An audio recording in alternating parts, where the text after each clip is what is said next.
16, l'avenant numéro 1 pour la convention de mise à disposition du 7 Saint-Just. Il était signalé dans la délibération que, ce qui est une bonne chose, des diagnostics de pollution et de risques sanitaires avaient été faits sur ce terrain. Et donc, j'avais demandé à avoir communication, parce que c'est intéressant de savoir, enfin, plus on en sait sur l'état de pollution de terrain dont on sait que c'est pas brillant, de toute façon, par principe, mais voilà. Et donc, je n'ai pas eu d'éléments transmis suite à mes questions. J'ai eu un échange, malgré tout, avec l'élu en charge qui, pour résumer, m'a expliqué qu'il y avait des données brutes importantes, mais que ce n'était pas tellement exploitable en l'état, mais que des synthèses éventuellement seraient transmises. Et donc, ça, voilà, c'est pour dire mon intérêt pour la chose. Évidemment, c'est très bien que ce terrain accueille des enfants, mais si effectivement il pouvait y avoir partage de ces informations, ce serait super. Je vais tenter de faire une synthèse explicative rapide de l'ensemble de la démarche d'accompagnement mise en place par la ville depuis 2019 déjà.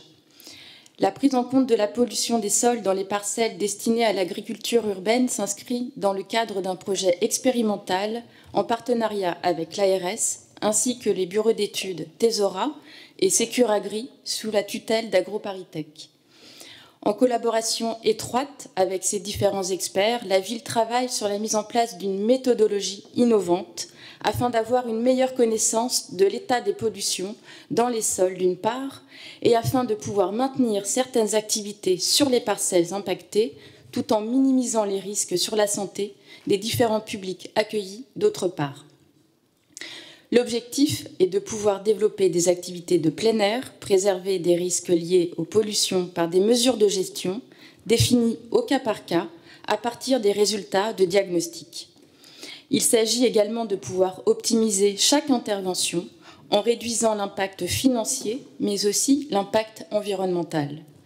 Dans ce sens, l'un des enjeux est de pouvoir adapter dorénavant nos pratiques avec une meilleure connaissance du contexte et non d'adapter les sols à nos pratiques. Ainsi, on préférera éviter d'avoir recours à des réflexes d'excavation trop systématiques en privilégiant la mise en place de mesures de gestion plus résilientes.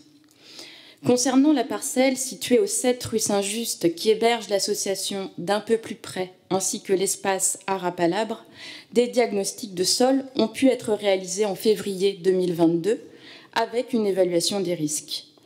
Les résultats font état de concentration en métaux lourds, hydrocarbures HCT, hydrocarbures HAP, comparables aux concentrations rencontrées dans les premiers sites pilotes étudiés dans les murs à pêche. En juillet 2022, ces résultats ont été présentés aux deux associations en présence de Tesora, Sécuragri et de l'ARS, et des mesures d'adaptation ont pu être co-construites avec les porteurs de projets. Dès la rentrée de septembre 2022, la fréquentation du site a été limitée à 3 demi-journées par semaine pour les enfants afin de réduire les risques.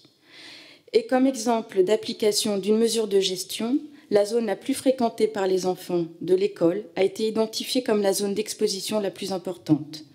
Cette zone sera recouverte d'un plâtelage bois dès la fin de cet été 2023 pour des raisons de pérennité et d'optimisation des usages.